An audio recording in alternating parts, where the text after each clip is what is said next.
চতুর্থ শ্রেণীর প্রথম পর্যায়ক্রমিক মূল্যায়নের ৬ নম্বর school Dumdum Motijheel girls high school. একের দাগের সঠিক উত্তরের মাথায় টিক চিহ্ন দাও।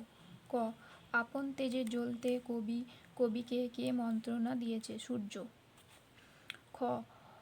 ইয় উয়া হল নাসিক্য ব্যঞ্জন ধ্বনি। গ. আম বাগিচার তলায় যেন তারা হেসেছে। ২-এর দাগের শূন্যস্থান পূরণ করো। ক. ইয়াসুয়াকি চানের পোলিওর জন্য পায়ে অসুবিধা ছিল। খ. ক্ষেতের আলের ঠোক্কর খেয়ে একেবারে যায় আর কি। গ. চুনচু মানে ওস্তাদ, এক্সপার্ট। ঘ. পাগড়ি পরে পাহারাওয়ালা যায়। উয়া.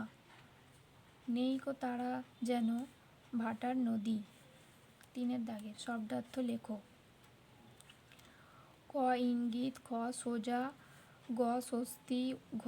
ধুনি, উয়া. পাঠশালা।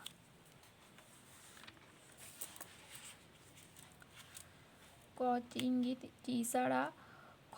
সোজা বাঁকা নয় এমন, ঘ. স্বস্তি আরাম, ঘ. ধুনি অগ্নিকুণ্ড, উয়া. পাঠশালা বিদ্যালয়।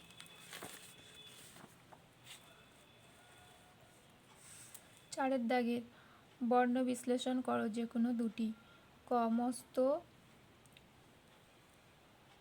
খ. পাহাড়, গ. সন্ধে, ঘ. কোরমা।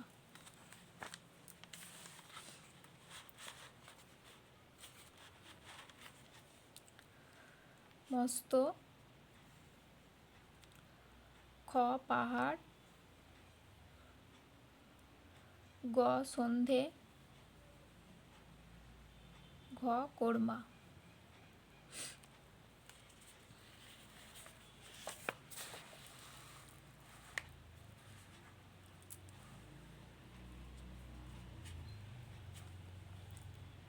৫-এর দাগের বিপরীত শব্দ লেখো। ক. বিজ্ঞ, খ. শত্রু, গ. সহজ, ঘ. ভিতর, উয়া. গরম।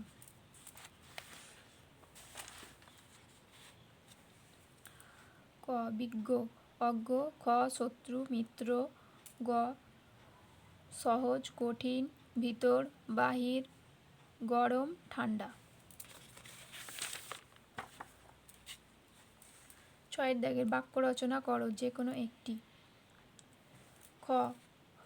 ফেরিওয়ালা, ফেরিওয়ালা ফেরি করে জিনিস বিক্রি করে। খ. বুদ্ধিমান, বুদ্ধিমানরা সব সময় কম কথা বলে। ৭-এর দাগের সমার্থক শব্দ লেখো।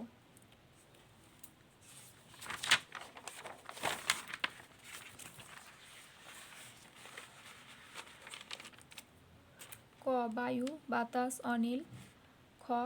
চাঁদ, শশী, শশধর। ৮-এর দাগে লিঙ্গ পরিবর্তন করো। ক. শিক্ষক, খ. সৈন্য, গ. পুত্র। ক. শিক্ষক শিক্ষিকা, খ. সৈন্য মহিলা সৈন্য, গ. পুত্র কন্যা।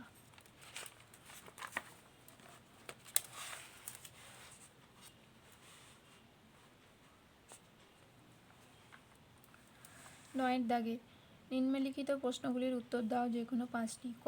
নদীর কাছ থেকে কি শিক্ষা পাওয়া যায়? নদীর কাছ থেকে আপন বেগে চলার শিক্ষা পাওয়া যায়। খ.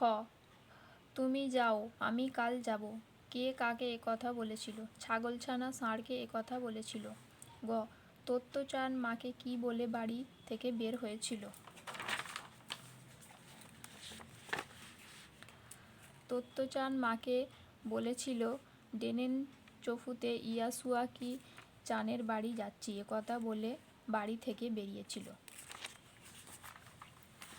ঘ.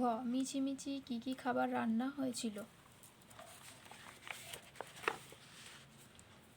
মিছিমিছি ধুলোবালির কোরমা, পোলাও আর কাদার পিঠে রান্না করা হয়েছিল।